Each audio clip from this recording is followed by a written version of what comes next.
Hello everyone, welcome to Study IQ.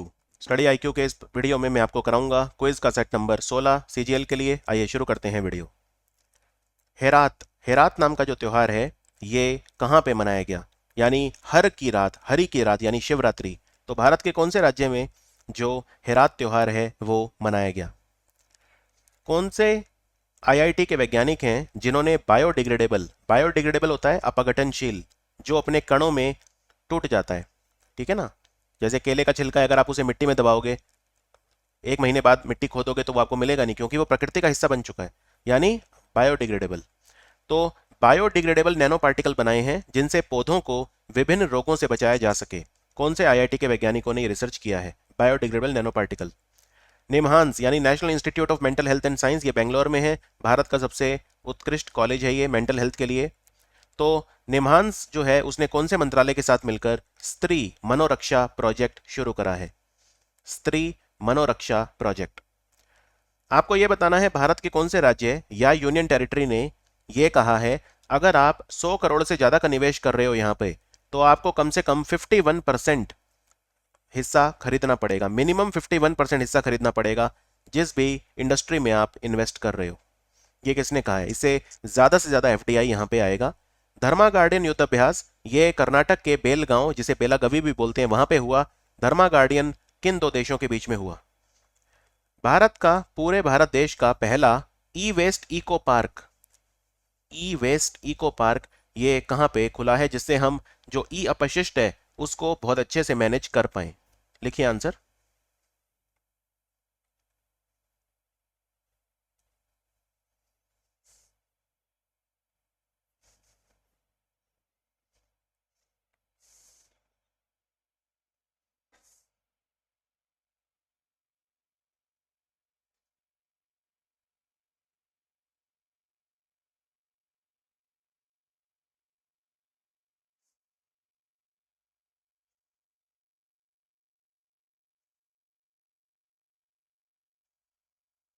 चलिए बताता हूं। हेरात जिसे बोलते हैं, हम इसे हरी की रात बोलते हैं। ये शिवरात्रि का नाम है जम्मू कश्मीर में। तो जम्मू कश्मीर में जो है हेरात त्योहार मनाया जाता है। बायोडिग्रेडेबल नैनो पार्टिकल बनाए हैं आईआईटी कानपुर के वैज्ञानिकों ने। निमहांस ने स्त्री मनोरक्षा प्रोजेक्ट शुरू करा है महिलाओं की मेंटल हेल्थ के लिए, ministry of women and child development यानी महिला और बाल विकास मंत्रालय के साथ मिलकर, जिसकी मंत्री हैं स्मृति ईरानी, उनकी कॉन्स्टिट्यूएंसी है अमेठी। फिर अगर आप 100 करोड़ से ज्यादा का निवेश कर रहे हैं इस राज्य में किसी भी इंडस्ट्री में, तो कम से कम 51% आपको हिस्सेदारी खरीदनी पड़ेगी। ये जम्मू कश्मीर लेकर आया है जिससे एफडीआई को ज्यादा लाया जा सके। धर्मा गार्डियन भारत और जापान के बीच में होता है, और एक जिमेक्स हुआ था जो विशाखापट्टनम में हुआ था, और धर्मा गार्डियन जो है वो बेलगवी बेलगांव में हुआ था। भारत का पहला ई वेस्ट इको पार्क जो है वो दिल्ली में स्थापित किया जा रहा है। और यहाँ पे कई क्वेश्चन है जम्मू कश्मीर से रिलेटेड जो आए थे, तो आपको जम्मू कश्मीर में दो चार चीजें बता दूं। जम्मू कश्मीर ने एक योजना शुरू करी जिसका नाम है अजान, मतलब आपकी जमीन आपकी निगरानी। आपकी जमीन आपकी निगरानी अजान योजना शुरू करी थी जम्मू कश्मीर में। और जम्मू कश्मीर में अभी अभी एक स्टैचू लगा है जिसका नाम है स्टैचू ऑफ पीस। ये स्वामी रामानुज आचार्य का स्टैचू है। इसका उद्घाटन अमित शाह ने किया। और ये किसका बना है? ये मकराना मार्बल का बना है जो नागौर जिला राजस्थान से आता है। फिर एक चीज और ध्यान रखनी है कि एक उम्मीद नाम का मार्केट प्लेस लॉन्च किया गया अवसर योजना के तहत। अवसर योजना हमारे मिनिस्ट्री ऑफ सिविल एविएशन यानी नागरिक उड्डयन मंत्रालय की योजना है। इसमें एयरपोर्ट्स के ऊपर एक छोटी सी दुकान दे दी जाती है हस्तशिल्प निर्माताओं को, जिससे वो अपने प्रोडक्ट वहां पे बेच सकें। तो अवसर योजना के तहत उम्मीद नाम का मार्केट प्लेस जम्मू कश्मीर ने शुरू करा था। जम्मू कश्मीर में एक और योजना चल रही है जिसका नाम है परवाज। परवाज क्या है? अगर किसान जो है अपना जो एग्रीकल्चर प्रोडक्ट हैं उनके, अगर वो एयर कार्गो यानी हवाई माध्यम से एक जगह से दूसरी जगह ट्रांसपोर्ट करते हैं तो 25% की छूट मिलेगी। तो परवाज योजना भी जम्मू कश्मीर में चल रही है। फिर जम्मू कश्मीर में दो नए रामसर स्थल बने हैं, एक का नाम है हिगम और एक का नाम है शालबाग। शालबाग और हिगम लेक, ये दोनों बने हैं जम्मू कश्मीर में। Is that understood? और जम्मू कश्मीर में जो पहाड़ी कम्युनिटी है उसे शेड्यूल्ड ट्राइब का दर्जा मिला है। इससे पहले गुज्जर और बकरवाल को मिला था, अब पहाड़ी कम्युनिटी को भी शेड्यूल्ड ट्राइब का दर्जा जो है वो यहाँ पे जम्मू कश्मीर में दिया गया है। Very important question. और आपको यह भी बता दूं कि जो सूरजकुंड मेला लगा था हरियाणा में, सूरजकुंड फरीदाबाद जिले में, उसमें इस बार थीम स्टेट था जम्मू कश्मीर। थीम स्टेट था जम्मू कश्मीर। और जम्मू कश्मीर में एक जिला है सांबा जिला। ये पूरे भारत का पहला जिला है जहां पे हर पर्सन को जो आयुष्मान भारत प्रधानमंत्री जन आरोग्य योजना है उसके तहत कवरेज दिया गया है। तो सांबा जिला पहला है जहां पे each and every person Ayushman Bharat योजना के तहत कवर्ड है। फिर यहाँ पे एक मोबाइल ऐप भी लॉन्च किया गया था जिसका नाम है जन निगरानी। जन निगरानी एक पोर्टल भी लॉन्च किया गया था, जन भागीदारी एम्पावरमेंट पोर्टल। यहाँ पे कुछ हाइड्रो पावर प्रोजेक्ट बन रहे हैं जिनमें पकल डुल बहुत इंपॉर्टेंट है। पकल डुल प्रोजेक्ट जो है ये मरुसूदर नदी पे बन रहा है और इसकी क्षमता है 1000 मेगावाट। और एक 624 मेगावाट का कीरू प्रोजेक्ट भी यहाँ बन रहा है, ये चेनाब नदी पे बन रहा है। तो ये दोनों जो प्रोजेक्ट हैं ये भी नहीं भूलने हैं। फिर भारत का जो पहला केबल से झूलने वाला पुल है रेलवे का जिसका नाम है अंजी खाद पुल, ये अंजी नदी पे यहाँ पे बना है, रियासी जिले में ये बना है। और जम्मू कश्मीर में एक चीज़ और याद रखिए, आपने यहाँ लेवेंडर की खेती जो है वो की जा रही है। आपने जो पर्पल रेवोल्यूशन है वो सुना होगा, तो CSIR जो है लेवेंडर की खेती करवा रहा है वहाँ पे किसानों से, इसको पर्पल रेवोल्यूशन जो है वो नाम दिया गया है, राइट। और तो वैसे मैंने सांबा जिले की बात कर रहा था ना, तो सांबा जिले में एक गांव है जिसका नाम है पल्ली। ये पल्ली पंचायत पूरे भारत की पहली कार्बन न्यूट्रल पंचायत है। पूरे भारत की पहली कार्बन न्यूट्रल पंचायत है। आगे बढ़ते हैं। भारतीय रेलवे जो है उन्होंने कौन सा सिस्टम शुरू करा है जिससे दो ट्रेन आपस में टकराएंगी नहीं? इस टेक्नोलॉजी का नाम क्या है? इसकी बात बजट में भी की गई थी। भारत का पहला तैरता हुआ floating storage and regasification unit, एक तरह का छोटा जहाज होता है, होज जायंट इस जहाज का नाम है। Floating storage and regasification unit, gas वगैरह भरने के काम आता है ये।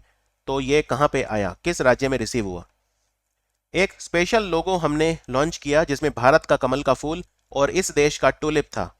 ये 75 साल हमारे पूरे दिखाता है इस देश के साथ रिश्तों के। कौन से देश की बात हो रही है, यानी कौन से कंट्री के साथ भारत ने अपने 75 ईयर्स पूरे करे हैं डिप्लोमेटिक रिलेशन के। विलेज डिफेंस कमेटी, ये कौन से राज्य ने शुरू करी है? विलेज डिफेंस कमेटी में जो वहाँ लोकल विलेजर्स हैं उन्हें ट्रेनिंग दी जाती है जिससे अगर जरूरत पड़े तो वो प्रोटेक्शन कर सकें। सस्टेनेबल डेवलपमेंट इंडेक्स जो आया उसमें भारत का रैंक क्या था? लिखिए आंसर।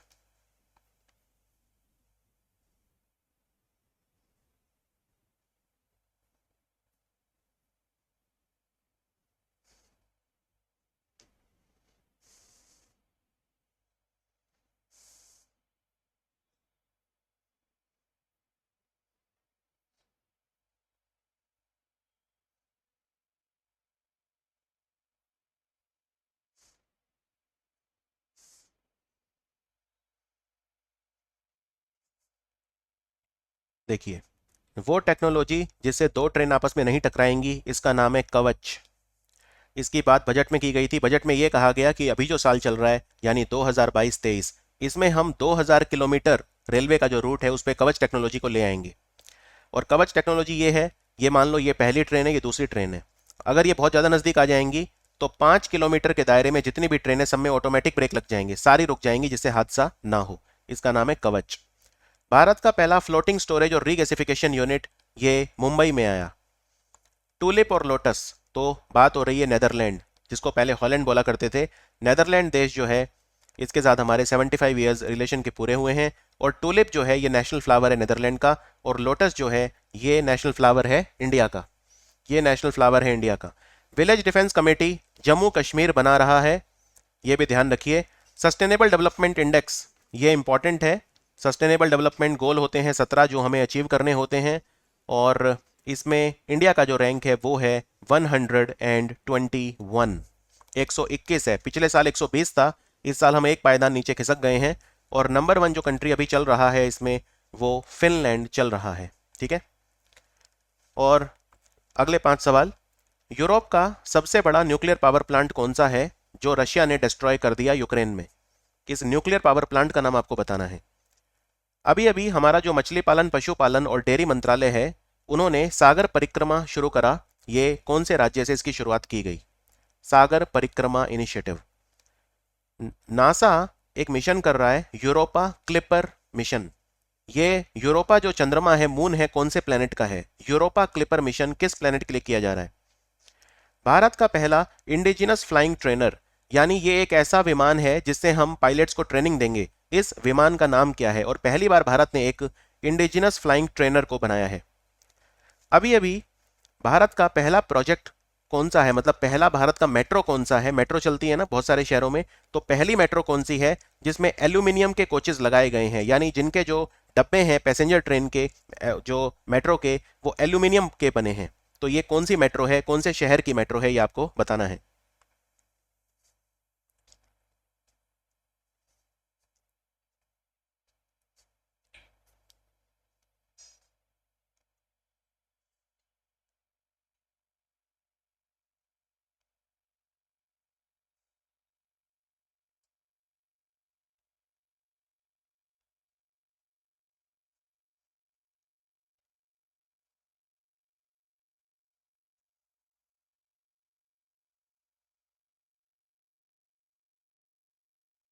चलिए आंसर बताता हूं। यूरोप का जो सबसे बड़ा न्यूक्लियर पावर प्लांट है उसका नाम है ज़पोरज़िया। ये यूक्रेन में है और ये रशिया ने पूरी तरह से इसको ऑक्यूपाई कर लिया है। सागर परिक्रमा ये है कि मछुआरों को हम बताएं, सरकारी योजनाओं के बारे में बताएं। तो ये गुजरात से इसकी शुरुआत हुई और सागर परिक्रमा पहली बार की गई मांडवी से पोरबंदर तक। मांडवी से पोरबंदर तक। यूरोपा मिशन जो करेगा नासा, ये जुपिटर के लिए करेगा। जुपिटर प्लेनेट का एक मून है जिसको यूरोपा बोलते हैं। भारत का एकमात्र इंडिजिनस फ्लाइंग ट्रेनर जो है उसका नाम है हंसा एनजी। यहाँ पे एनजी मतलब होता है न्यू जनरेशन। और भारत में पुणे मेट्रो पहला है जो एल्यूमिनियम, जहाँ पे बॉडी यूज होगी उसके डब्बे एल्यूमिनियम से बनेंगे। यहाँ पे आपको बता दूं, एक कंपनी है भारत की हिंडाल्को, ये बेस्को के साथ मिलकर इसने रेल के डब्बे जो हैं वो एल्यूमिनियम के बनाने शुरू करे हैं। ओडिशा में इनकी मैन्युफैक्चरिंग की जाएगी। हिंडाल्को और बेस्को मिलके ये बनाएंगे। और इन्होंने जो पहली शुरुआत इसकी करी, यानी भारत की पहली ट्रेन कौन सी है जिसमें एल्यूमिनियम के डब्बे लगाए गए? मेट्रो नहीं, ट्रेन की बात हो रही है अब यहाँ पे। इसने अपनी पहली जर्नी कहां से कहां तक करी? तो भुवनेश्वर से बिलासपुर तक करी। बिलासपुर छत्तीसगढ़ में है, भुवनेश्वर उड़ीसा की कैपिटल है। और हमारे आखिरी 5 सवाल।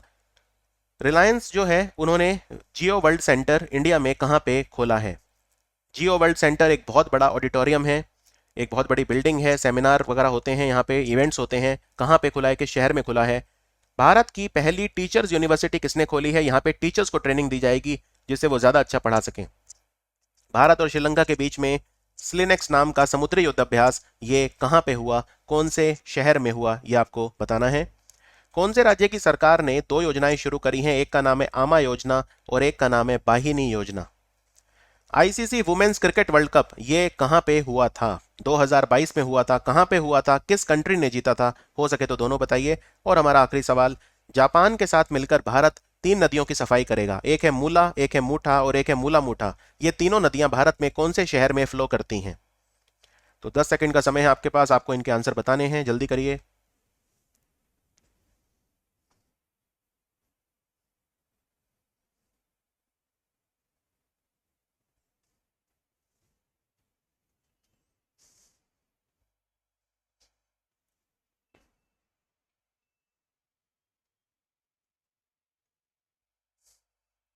चलिए, जियो वर्ल्ड सेंटर मुंबई में खुला है, very important question. Teacher university जो है ये दिल्ली सरकार ने बनाई है, दिल्ली सरकार का इनिशिएटिव है टीचर्स को बेहतर ट्रेन करने के लिए। स्लिनेक्स युद्धाभ्यास ये विशाखापट्टनम में हुआ था। विशाखापट्टनम आंध्र प्रदेश में है, एकदम नॉर्थ आंध्र प्रदेश में, जहां पे ओडिशा आंध्र का बॉर्डर लगता है, वहां पे है ये। और श्रीलंका के साथ हम मित्र शक्ति युद्धाभ्यास भी करते हैं। आमा योजना है जिसमें हाउसवाइफ्स के बैंक अकाउंट में कुछ पैसे डलवाए जाते हैं, लगभग 20,000 रुपए हर साल। और बाहिनी योजना है जिसमें लड़कियों को सैनिटरी नैपकिन फ्री में बांटे जाते हैं। ये सिक्किम सरकार की योजना है, तो आंसर है Sikkim. Women's cricket world cup कहां पे हुआ था और किसने जीता, दोनों चीजें आपको बतानी है। देखिए, न्यूजीलैंड में हुआ था और ऑस्ट्रेलिया ने जीता। ये ऑस्ट्रेलिया का 7वां वर्ल्ड कप था और इसमें मैन ऑफ द सीरीज थी ऑस्ट्रेलिया की खिलाड़ी Alyssa Healy. Alyssa Healy. Mula Mutha और मूला मूठा नदियां पुणे में फ्लो करती हैं। इन तीनों की सफाई जापान की मदद से होगी। इसमें 1,000 करोड़ रुपए का खर्चा आएगा। तो ये था हमारा एसएससी सीजीएल के लिए सेट नंबर 16। मिलते हैं बहुत जल्दी सेट नंबर 17 में। Thank you for watching study IQ।